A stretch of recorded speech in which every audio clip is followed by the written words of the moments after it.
Hey everyone, it's your favorite voice actor from Ohio, Brian Von VA here, back at it again with another set of D&D stories. This time we have a very special set of stories that I bet all of you can relate to. D&D Players of Reddit, what is your best holy crap it worked moment? Part 1. My ogre friend once threw our gnome friend like a football into a window of a magically guarded fortress. He rolled high, obviously. Our party needed to travel about 200 miles east. Our DM set up a fun mechanic for sea travel. A D100 would determine weather conditions, a D4 would determine the direction of the winds, and we'd roll a sailing check on a D20 to see how well we handled things. A couple of our characters were experienced sailors. Our D100 roll resulted in a 100, which meant we were in a hurricane. The D4 roll to determine which direction we were getting blown was a 2, which meant we were getting blown east. Then we rolled a nat 20 on our sailing check. We traveled 200 miles in 24 hours. TLDR, we had a 0.001% chance at the perfect combination, and we got it. I once said I want to break the fourth wall, because the Game Master scored a 19 and I scored a 4. He said I'll have to get a 20, and I can't do this again at any other point if I fail. I actually got a 20, made my character possess me, and slapped him. He then proceeded to heal all of our characters. AD&D, but same idea. I was GMing for a party of level 1 to 2 players, including my wife's first ever game of any type. Orc bandits hiding in the trees of the forest they were traveling through ambushed them. Experienced players rushed to attack. My wife, a wizard, casts her one spell, Sleep, at the orcs still in the trees / jumping down. They all fall and break their necks. Everyone in the group was like, oh my god. We knocked on the door to a room containing some sort of giant, would absolutely level the party, snake monster. I just said, housekeeping, and kept rolling high enough that we were let in and cleaned up, taking his treasure out with the trash. In the same dungeon, we also smashed open a locked door to a room full of goblins and simply said, wrong room, shut the door and walked away, and that was that. My party and I had just murdered a bullying guard who had set a group of townspeople onto us before he died. We were trying, in vain, to convince them to stop fighting us and just let us go, because the bullying guard was dead now. My party mates tried bribes and impassioned speeches to no avail for like 3 turns as the townspeople continued to hit us. We were desperate and didn't want to kill any innocent people unless we had to. And while one of my friends was trying and failing to persuade them again, I came up with a crazy idea. My character is a satyr warlock who plays ukulele, so I decided I would sing the townspeople a song about why they should accept our bribe and go back to sleep. I rolled a nat 20, and with my +7 to performance, I performed such an amazing song that the townspeople shrugged, accepted our bribe, and went back to sleep. Okay, so, I have a gnome character who's a jeweler, definitely chaotic. It was one of my first sessions when we encountered some peritons, and she got slashed across the chest, like right earlobe to under left armpit. I asked if I could pour molten gold to cauterize the wound, and my DM was like, I guess? So I rolled a medicine check and nat 20'd. So now she has these gilded scars across her chest, and she replaced her left nipple with an amethyst.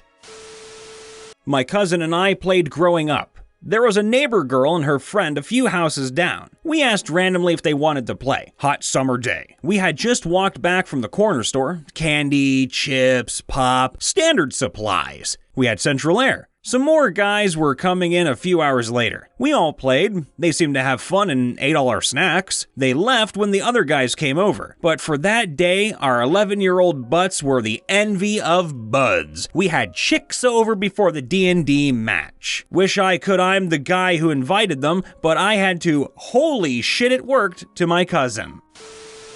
Our bard was the only one with a bag of holding, and we had come across a number of scrolls from my padlocks region. He agreed to hold them in his bag because he was eternally hungry for knowledge. Later on, he runs headfirst into a save or die trap and fails. As his body is ripped in two, so is his bag, along with all my scrolls. Since he was a party member, the righteous side of the paladin wanted to send him off well, but the vengeful side wanted to punish him for his carelessness. I whisper to the DM what I want to do, and he says to roll a D100. We both roll 69, and the DM says in a somewhat disbelieving voice, "Your soul is transported to a massive room where the ceiling looks like it's fading away into mist. You stand amidst rows upon rows of books. On a nearby table, on one of them sits open. Instead of words, you see images shifting across the page. As you grow closer, you realize that the scene playing out before you is your own death.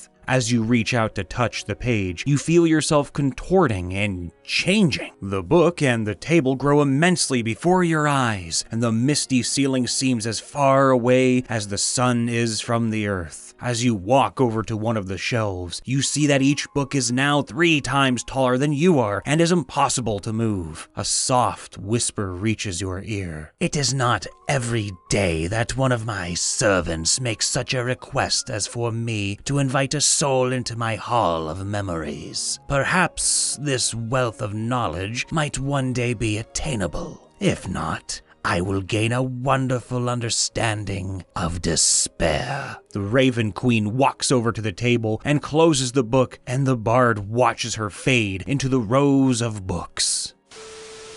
Not D&D, but another tabletop RPG, Star Wars themed. Hey, we don't discriminate here. My group of notorious overthinkers were tasked with stealing a special artifact from a museum. They were about 3 hours into making plans, and I was getting frustrated. So my hot-headed bounty hunter proposed a daring exploit. We go in, we take the crystal, we get out. And for once, I convinced my party to just wing it. We went in, we dealt with problems as they came up, we fast-talked our way past the guards, we got the crystal, and we got the F out of Cloud City. So, of course, to this day, we still invoke the magic of go in, get thing, get out, when we're about to steal some shit.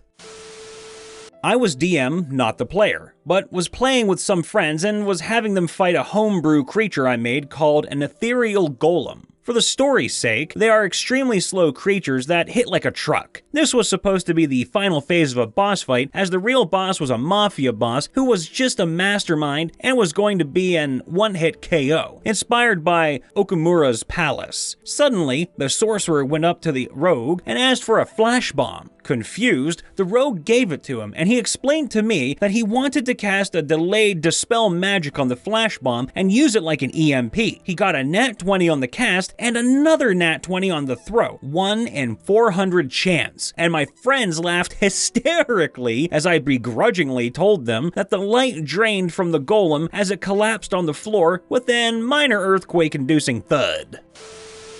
I have 2 stories, both from the same campaign on the same day from the same character. We were at a pub inside the magic hat of some wizard. Our DM said we were drinking a magic ale and couldn't get drunk. My friend said, "Well, now I have to get drunk," and rolled a nat 20. Our DM, laughing uncontrollably, said, "Okay, fine. So the dragonborn gets drunk." Later, we got to a side wall of a wizard school. Our DM said that we couldn't just bust in. Dragonborn rolls nat 20 with +4 strength. I've already fallen out of my chair laughing, and he looks over at the DM. "Does a 24 break through?"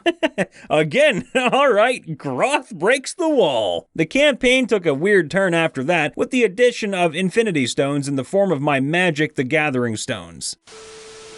We were deep within the bowels of a secret dungeon complex under the castle of a corrupt king. While exploring, we opened the door to the guard break room, with several guards in their armor sitting at the table playing cards. Deadpan, I said, "This isn't the bathroom," and shut the door while the rest of the party hid. We did have to fight them, but they were very surprised when they got jumped by me and my friends, as 2 of them were helping me find the way back out, and the bathroom.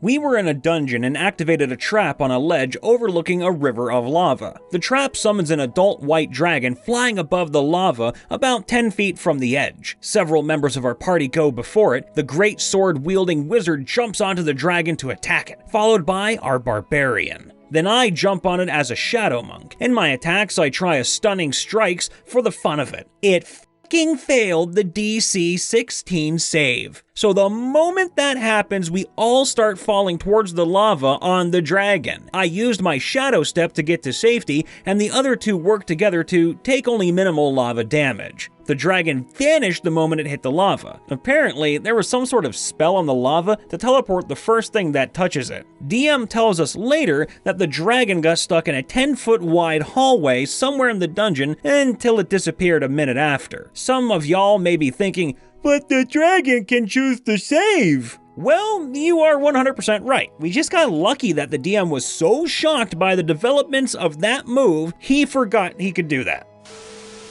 We were being attacked by some sort of alligator-ox hybrid. Ooh, that's spooky. That was moving fast enough that for the first few rounds, we weren't even sure what we were fighting. Just saw a blur. The fighting was taking place near a mine, so there was some sort of crane/winch thing that we used to swing some heavy equipment into the alligator-ox. Sent it flying, but unfortunately, it was mid-gore for one of our party members who also went flying. The bard wouldn't shut up about our epic fight with the alligator-ox when we got back to town, which was really too bad, because the mine was secret and we really didn't want anyone else finding out about it. Best part was everyone trying to come up with a name for the alligator ox. I think we settled on alligox. The non-D&D one was a modern-day supernatural investigation game. We were at a motel fighting/being interrogated by a cripple who was unbelievably good at hand-to-hand combat. A man with a silenced handgun and a mask suddenly pops into the room, and both us and the cripple decide simultaneously that we should be friends and turn on the masked assassin. Turns out to be a group of assassins who were also garbage men, who also had a monster in the back of their garbage truck. Solution? We called the cops and told them drug dealers were trying to kill us. After the cops took out the assassins, they decided they needed to look into the back of that garbage truck for drugs. Found the monster, which was some sort of slug thing. The entire police department emptying rounds into this thing didn't seem to faze it. I'm not sure why we had the Molotov cocktails, but nobody asked questions when we threw them on the monster. The police were very helpful for the rest of the game. Hey everyone, Brian Von VA here, checking in after the video. Make sure to leave a like, subscribe if you haven't, ring that bell for notifications when we post, and to check our subreddit r/MrRipper if you'd like to submit any stories to us. On occasion, we live stream on Twitch, and we also have a group finder for TTRPGs on Discord. Links are in the description below. Highly recommend you check us out. Using a help action, you can come say hi to me and check me out too, Brian Von VA, over on my YouTube and Discord. I stream games and make voice acting videos for your entertainment. With that said, I always try to end on a positive note, and I really hope that February has been treating everybody well. The world is still in a little bit of chaos. Slowly, little by little, the constrictions are easing and the pain's going to ease as well. We're all feeling bored, upset, tired, stressed, fed up. So take a moment to yourself every day and let the world fade away as you focus on yourself. Remember, you come first, and if you aren't feeling well, then you can't really help anyone else in your life right now, or continue to help yourself. So from me to you, please, you've earned a break, you certainly deserve it. Be safe, be happy, and we will see you next time. Bye for now.